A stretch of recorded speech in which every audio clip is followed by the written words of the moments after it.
Good morning. I am back in town. No more beautiful pictures of Europe. All you got is my car here. Let's talk about LLC. This message is for investors. Now, typically you hear when you get an investment property, in order to protect yourself, that you should put it in an LLC. And that is correct. You should do that. Now, here's the thing is the reason they recommend that is that if somebody were to fall and hurt themselves and they wanted to sue you, that if it's in the LLC, they can only sue what's in the LLC. They cannot sue what's in your name. And that's true. But here's the thing that you need to be aware of. If you're going to do that, you need to treat your LLC like an LLC.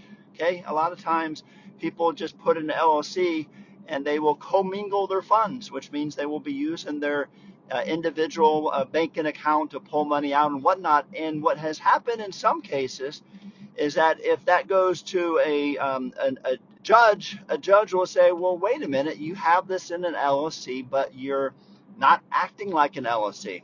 So the top two things you can do to act like an LLC is make sure that you set up a separate bank account. Okay, if you have a separate bank account, you're not going to be commingling your funds. It's only going to be coming from that account. And the other thing is when you set up the LLC, make sure that you set up an operating agreement. Okay, that's very important. That states how that LLC is going to operate. And you should be meeting on a annual basis with some notes that obviously if you're in Florida, you would put that on the sunbiz.org website. So those are the top two things I would recommend you do.